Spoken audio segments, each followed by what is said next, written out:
ഈ ആഴ്ച ചൈനയുടെ സിവിൽ അഫയേഴ്സ് മന്ത്രാലയം അരുണാചൽ പ്രദേശിന്റെ 5ാമത്തെ ബാച്ച് സ്റ്റാൻഡേർഡ് ഭൂമിശാസ്ത്രപരമായ പേരുകൾ പുറത്തിറക്കി.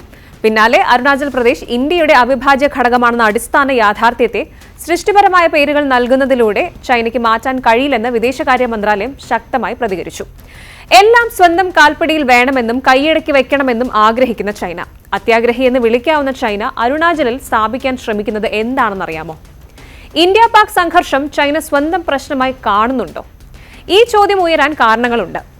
കഴിഞ്ഞ ആഴ്ച ഇന്ത്യയും പാകിസ്ഥാനും അതിർത്തി കടന്നുള്ള പോരാട്ടത്തിൽ ഏർപ്പെട്ടിരുന്നപ്പോൾ ചൈന ഒരു ബാലൻസിംഗ് നാടകം സൃഷ്ടിക്കാൻ ശ്രമിച്ചു.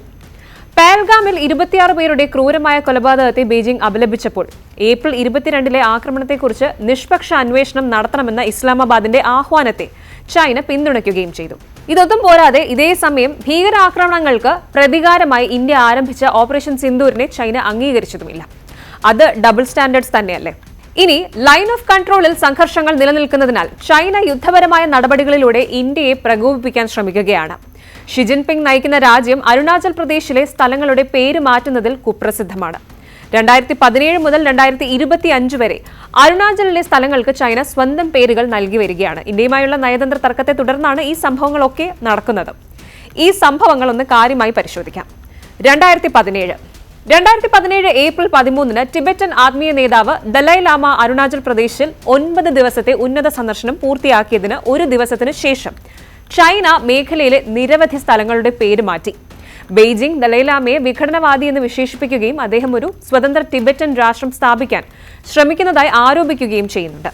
ശേഷം 2021 കാര്യം. 2021 ഡിസംബറിൽ ബെയ്ജിംഗ് ഇതേ സ്ക്രിപ്റ്റ് പിന്തുടർന്ന് സംസ്ഥാനത്തെ 15 സ്ഥലങ്ങളുടെ പേരാണ് മാറ്റാൻ ശ്രമിച്ചത്. ഇതിനെ തുടർന്ന് ഇന്ത്യയും ചൈനയും തമ്മിലുള്ള നയതന്ത്ര സംഘർഷങ്ങൾ വർദ്ധിക്കുകയും ചെയ്തു. 2023 സാങ്നാൻ അല്ലെങ്കിൽ സൗത്ത് ടിബറ്റ് എന്ന് വിളിക്കുന്ന പ്രദേശത്തിന്മേലുള്ള പ്രാദേശിക അവകാശവാദങ്ങൾ ഉന്നയിക്കുന്നതിനുള്ള തുടർച്ചയായ തന്ത്രത്തിന്റെ ഭാഗമായി അരുണാചൽ പ്രദേശിലെ 11 സ്ഥലങ്ങളുടെ പേരാണ് ചൈന മാറ്റിയത്. ചൈന നടത്തിയ 3ാമത്തെ ഇത്തരത്തിലുള്ള പുനർനാമകരണ ശ്രമമായിരുന്നു ഇത്.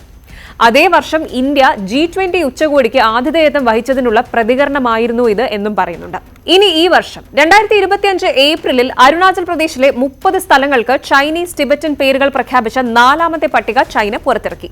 ഈ വർഷം അവസാനത്തോടെ ചൈനീസ് ഔദ്യോഗിക ഭൂപടങ്ങളിൽ പുതിയ പേരുകൾ പ്രതിഫലിപ്പിക്കുമെന്നും റിപ്പോർട്ടുണ്ട്. പിന്നാലെ മെയ് മാസത്തിലെ സംഭവം, ഏറ്റവും പുതിയ സംഭവം.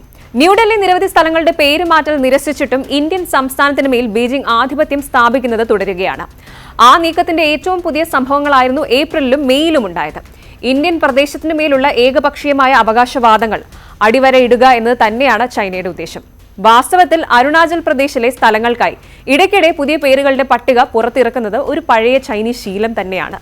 എന്തായാലും ഇന്ത്യ ആ പേരുകളൊക്കെയും ചൈനയുടെ കണ്ടുപിടുത്തങ്ങൾ എന്ന് വിശേഷിപ്പിക്കുകയും സ്ഥിരമായും വ്യക്തമായും അവയെ തള്ളിക്കളയുകയും ചെയ്തിട്ടുണ്ട്. കഴിഞ്ഞ വർഷം കിഴക്കൻ ലഡാക്കിൽ 4 വർഷമായി നിലനിന്ന സൈനിക സംഘർഷം പരിഹരിച്ചതിനെ തുടർന്ന് ഇന്ത്യയും ചൈനയും തമ്മിലുള്ള ബന്ധം മെച്ചപ്പെടാൻ തുടങ്ങിയ സമയത്താണ് ഈ ഒരു നീക്കം ചൈന നടത്തുന്നത്. ഇതൊരു തർക്ക വിഷയം ആകുമോ ഇല്ലയോ എന്നൊക്കെ കണ്ടു തന്നെ അറിയണം.